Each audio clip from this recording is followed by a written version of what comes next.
सो दोस्तों क्वेश्चन है कि 25 जनवरी 2073 को सप्ताह का कौन सा दिन होगा। बस इसमें बड़े कॉन्सेप्ट लगते हैं, बहुत सारी जानकारियाँ इकट्ठा करनी पड़ती है, पर मैं आपको बता देना चाहूँगा कि आपको इस छोटी सी बात को याद रख लेना है और आपका काम आसान हो जाएगा। जब भी 100 सालों का अंतर होता है तो वहाँ पे आपके 5 वर्षों का विषम संख्या आती है, 5 दिनों की विषम संख्या आती है। 200 सालों के लिए आपके 3 दिन आते हैं, 300 सालों के लिए 1 विषम दिन प्राप्त होते हैं और 400 साल जब कंप्लीट हो जाते हैं तो आपके 0 विषम दिन होते हैं। यानी हर 400 साल के बाद आपके विषम दिनों की संख्या गायब हो जाती है। जब 400 साल हो गया तो 800 साल पे भी विषम दिनों की संख्या 0 होगी, 8 के बाद 1200 साल पे भी, 1600 साल पर भी और 2000 साल पर भी आपकी विषम दिनों की संख्या 0 हो जाएगी। इसी आधार पर हम इस प्रश्न को लगाने वाले हैं। आइए देखते हैं। 25 जनवरी 1973 की बात कर रहा है तो हम 1973 वाला हिस्सा छोड़ देंगे। हम खाली 72 तक के पहले कैलकुलेट करेंगे कि जो हमारा समय बीत चुका है।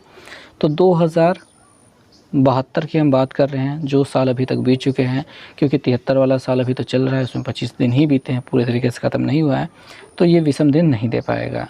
तो जो दे पाता है खाली उनसे हम कैलकुलेट करते हैं। और अब हम देखेंगे कि क्या करना है हमें। तो 2072 दिनों में आपको निकालना है। देखिए भैया 2002 दिन हो जाएंगे। हमने 2000 इसमें से इसलिए निकाले क्योंकि हमारे पास इस वाले श्रृंखला में हमने कहा था कि 2000 दिनों में 2000 वर्षों में 0 विषम दिन होंगे, इस वजह से 2000 को निकाल लिया। उसके अलावा हमारे पास 72 साल मिल जाते हैं तो हमने 72 लिख लिया।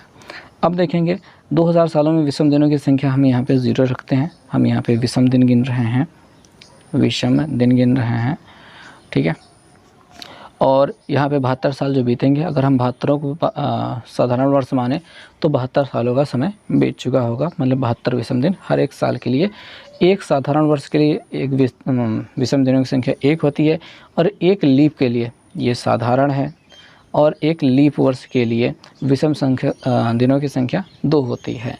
तो 72 अगर सभी 72 साल साधारण होते हैं तो 72 दिन होते हैं, लेकिन जो लीप वर्ष होते हैं वो आपके 2 दिन एक्स्ट्रा, 2 दिन देते हैं तो 1 दिन एक्स्ट्रा होता है।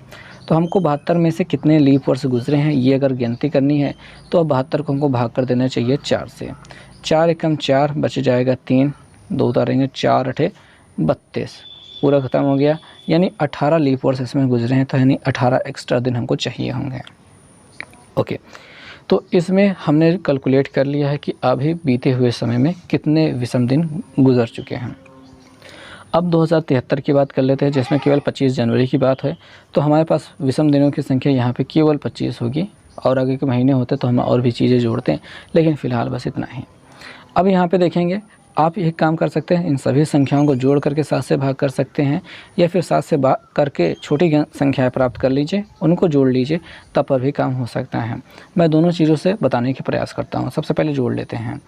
तो 2 8 10, 10 5 15, 5 हासिल लगे 1, और 8 1 7 1 8, 8 2 10, 10 1 11, इतना मिल गया हमको सभी संख्याओं को जोड़ने पर। हम इसे 7 से भाग करेंगे, तो 7 से जब भाग करेंगे 7 एकम 7 मिल जाएगा। 11 में से 7 घटाएंगे तो 11 में 7 घटाने पर हमको मिल जाता है कितना, 4, और 5 उतार लेंगे तो 7 का पहाड़ा पड़ेंगे, 7 चौक 28, 7 5 35, 7 छंग 42, 7 छंग 42, और हमको क्या मिल जाएगा, 3 मिल जाएगा। 3 दिन जब 3 शेषफल के रूप में मिले तो आपको देखिए, सोमवार, मंगलवार, बुधवार, बृहस्पतिवार, 1 मिले तो सोमवार, 2 मिले तो मंगलवार, 3 मिले तो बुधवार, 4 मिले तो बृहस्पतिवार, 5 मिले तो शुक्रवार, 6 मिले तो शनिवार, और 0 मिल जाए तो रविवार बताना होता है। हमको 3 मिला है, 3 मतलब बुधवार होता है। डी वाला विकल्प हमारा सही हो जाएगा। आप चाहे तो इसको भाग कर सकते थे 7 से।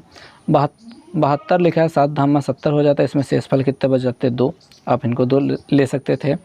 फिर 7 से इसको भाग करेंगे, 7 दूनी 14, 14 4 18, यानी 4 शेषफल बच जाता, और 7 7 21, और 4 शेषफल इसमें भी बच जाता।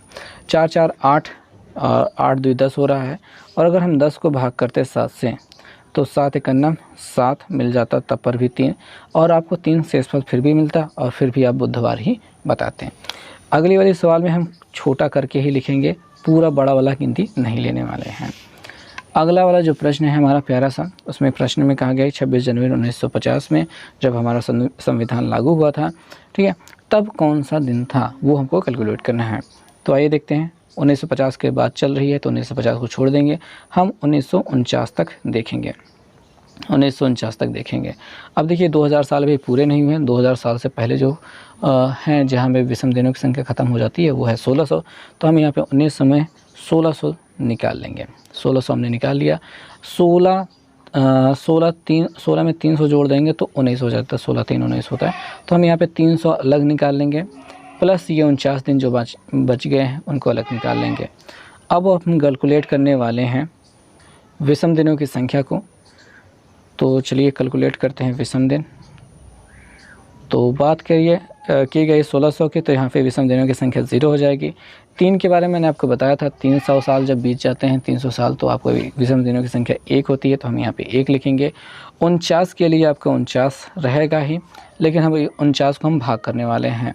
49 को भाग करेंगे 4 से, ताकि हम पता कर सकें कि इसके बीच में कितने लीप ईयर्स गुजर गए हैं। 4 एकम 4 हो गया है, कट गया। 9 उतारा, 4 दूनिया 8 हो गया है, 1 बच गया। 1 से हमें कोई मतलब नहीं है, हमें मतलब है 12 से। 12 लीप वर्ष बीत चुके हैं, हम यहाँ पे 12 लिख देंगे। ये हो गए विषम दिनों की संख्या जो टोटल हो गई अभी तक 49 तक बीते हुए सालों में। अब बात कर लेते हैं 26 जनवरी की। 26 जनवरी में जनवरी का महीना केवल 26 का होता है, मतलब इसमें 26 लिए गए तो हम केवल 26 ले लेते हैं। और अब बात कर लेते हैं 7 से भाग करने के बाद जो शेषफल बचा है उसकी। 7 से इसको भाग करने की कोई ज़रूरत नहीं, यहाँ पे 1 विषम दिन बचेगा, प्लस 7 7 49 पूरा कट जाएगा, कोई विषम दिन नहीं बचेगा, 0 से कोई शेषफल नहीं बचेगा, 0। 7 से इसको भाग करेंगे, 7 एकम 7 और 7 5 12 होता है, तो 5 यहाँ पे शेषफल बच रहा है तो 5 रख लेंगे। और 7 त्रिक 21, 21 में 5 26 होता है, तो 5 यहाँ पे बच रहा है, 5 रख लेंगे। 5 5 10 1 11, 11 हो जाता है। और 11 को 7 से भाग करने पर 7 एक नाम 7 हो जाएगा, 7 4 11, 4 मिलता है। और 4 का मतलब क्या होता है, ठीक है, सोमवार पहला वाला तो सोमवार हो गया, ठीक है, दूसरा वाला मंगलवार, तीसरा वाला बुधवार, चौथा वाला गुरुवार, ठीक है।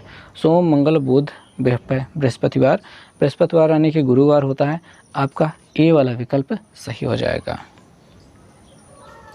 और उम्मीद कर रहे हैं आपको चीज़ें समझ में आ रही होंगी। और अगला वाला जो प्रश्न है वो निकालते हैं। चलिए देखते हैं कि क्या है। प्रश्न में कहा गया है कि 15 अगस्त 1947 जब हमारा भारत देश आज़ाद हुआ था उस दिन कौन सा दिन था, तो वही हमको निकालना है। तो 1947 की बात करें तो 1946 तक हम कैलकुलेट करेंगे।